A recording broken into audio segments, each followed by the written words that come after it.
Hi all. ఇదేంటో చెప్పుకొని చూద్దాం. నెయ్యా కాదు, డాల్డానా కాదండి. Ever green sweet made by nature. ఆలోచించండి. చివరిలో నేను చెప్పే సమాధానం మీ సమాధానం ఒకటే అవుతుందో కాదో టాలీ చేసుకోండి. ఇది చూడండి, ఏం చూపిస్తున్నానో మీకు ఇక్కడ. ఇవన్నీ చూసి తర్వాత మనం దాని ఆన్సర్ తెలుసుకుందాం, సరేనా? చూసారా, మార్నింగ్ టిఫిన్స్, కాఫీలు తాగారా, టిఫిన్లు చేశారా?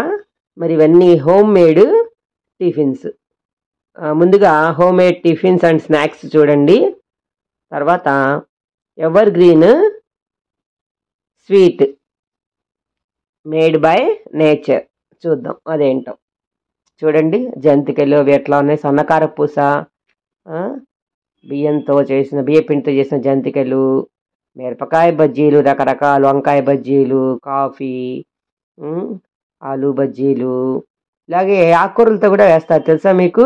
ఇవి చూడండి, ఆలు బజ్జీలు, పాలకూర, అలాగే వామాకు బజ్జీలు అంటాయి. మళ్ళీ పునుగులు, హోమ్ మేడ్ అండి ఇవన్నీ. చక్కగా క్రిస్పీగా కరకరగా ఉంటాయి. మరి ఈ హోమ్ మేడ్ పునుగులు తయారీ కూడా రెసిపీ పెట్టాను చూడండి. ఇక్కడ చూడండి, ఫుల్ టిఫిన్ అనమాట, ఆల్ ఇన్ వన్. చెక్కలు, మరి పునుగుల రెసిపీస్ నా ఛానల్లో చూడమన్నా కదా. మరి నా ఛానల్లో మంచి మంచి వీడియోస్ ఉన్నాయండి, చూడండి. కుకింగ్, గార్డెనింగ్, సాంగ్స్, మంచి మంచి విషయాలు, పిల్లలకి కావాల్సిన ఆటలు పాటలు, చదువులు, అలాగే స్పిరిచువల్ రిలేటెడ్ సాంగ్స్, పూజలు, శ్రావణ మాసం, ఆశ్వీజ మాసం, కార్తీక మాసం, ఇలా అన్ని పండుగల్లో మనం చేసుకున్నటువంటి పూజలతో పాటు పాడుకున్నటువంటి పాటలు, ఎవరైనా నేర్చుకునేందుకు వీలుగా కూడా పాడబడింది. చూసారా, మిక్స్చరు, మిఠాయిలు, ఇవి మిఠాయిలు చూడండి. బూందీ మిఠాయి, కజ్జికాయలు, లడ్డూలు, లడ్డూల్లో కొబ్బరి లడ్డూలు, మినపసున్ని లడ్డూలు చేస్తూ ఉంటాం కదా. చలిమిడి లడ్డూలు పూజలకి, వాటికి. చిమ్మిది నువ్వులతో చేసిన ఉండలు, సున్నుండలు, అట్లా పల్లి పట్టి, ఇవన్నీ మనం హోమ్ మేడ్వే. చూడండి చక్కగా ఎంత బాగున్నాయో. మరి అన్నీ చేసుకుంటాం. ఇన్ని చేసినా కూడా మనం చెయ్యని స్వీటు ఒకటి ఉందన్నమాట. అదేంటో మీకు చూపిస్తాను. ఇవన్నీ చూసేయండి, ఓకేనా? కిస్మిస్లు, జీడిపప్పులు వేసి తయారు చేసినవి లడ్డూలు.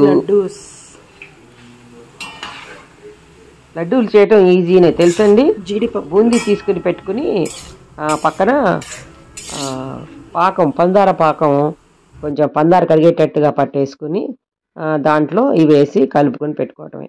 ఆ తర్వాత కొంచెం గోరచ్చబడ్డాక ఉండలు చేసి పెట్టుకోవటమే లడ్డూలు. చూడండి, ఇదండి ever green sweet. This is made by nature. మీరు ఎప్పుడైనా చూసారా, తిన్నారా? ఇది ఏంటో తెలుసా? ప్యూర్ హనీ అండి. ప్యూర్ హనీ మనం 1/2 లీటర్ తాగినా కూడా రోజుకి మంచిదే. తెలుసా మీకు? నిరాహార దీక్షలు అవి చేసేవాళ్ళు తేనీరు తాగారు అని అంటారు కదా. తేనీరు తాగటం కన్నా పూర్వం రోజుల్లో తేనె తాగేవాళ్ళు అనమాట. ఒక 1/2 లీటరు తేనె తాగితే మనం ఫుడ్ తిన్నంత బలం వస్తుందన్నమాట. చాలా ఓపిక వస్తుంది, ఎన్ని రోజులైనా మనం ఉండొచ్చు. అట్లా ఏమి నష్టం కాదు బాడీకి. సో అది అట్లా, అది లిక్విడ్గా ఉంటుంది కదా. బయట పెడితే మరి చీమలు అవి పడుతున్న చలికి వాటికి నల్ల చీమలు అవి వస్తున్నాయని చెప్పి నేను ఫ్రిడ్జ్లో డోర్లో పెట్టాను అనమాట. పెట్టి మరి ఎక్కువ కదా, ఒక 1/2 లీటరు పెట్టుకున్నాం అనుకోండి, దబ్బున వాడం కదా. ఆ డోర్లో పెట్టినా కూడా అది ఇట్లా అయిపోయింది, పూసగా చక్కగా. ఇందాక చూపించా కదా, డబ్బాలో గట్టిగా ఉంది. ఆ తర్వాత కొంచెం సేపు ఇచ్చేసినాక దాన్ని అటు ఇటు కదిపినాక ఆ చెంచాలో ఇట్లా వచ్చిందనమాట. అది మళ్ళీ ఎండలో పెడదామని పెడితే మళ్ళీ చీమలు వచ్చేస్తాయి, రెడ్ చీమలు వస్తున్నాయి. సో ఇలాగే అవగొట్టే. అసలు ఎట్టా ఉందో తెలుసా? అసలు క్రిస్పీగా, పూసగా, నెయ్యి పూసగా ఎట్టా ఉంటుంది అట్లా. అలాగా నెయ్యి కాదండి ఇది. ఇందులో నెయ్యో ఏదో కలిపారు, డాల్డాను అని అనుకోవటానికి కాదు. ఇది ప్యూరు, తీసుకున్నప్పుడు ప్యూర్గానే ఉంది. ఆ తర్వాత కొన్ని నెలలకి ఇలా అయిందనమాట. ఆ పూస కూడా నవ్వుతుంటే చాలా టేస్టీగా ఉంటుంది. మీకు చూపిద్దామని ఈ వీడియో చేశాను. మరి మామూలుగా మందుల్లో వాటిలో ఉపయోగిస్తారు. రోజు పొద్దున్నే తేనె నాకితే మంచిదని కూడా చెప్తూ ఉంటారు కదా.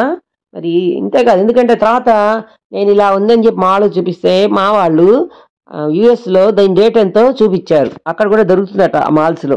మరి మంచి మంచి వీడియోల్ని నేను పెడుతూ ఉంటా కదా, మరి మీరు చూడాలి కదా, సబ్స్క్రిప్షన్ అలాగే ఉంచండి. మరి మీ ఫ్రెండ్స్కి షేర్ చేస్తారు కదా. ఇంకో వీడియోతో కలుద్దాం, మరి ఉందామా?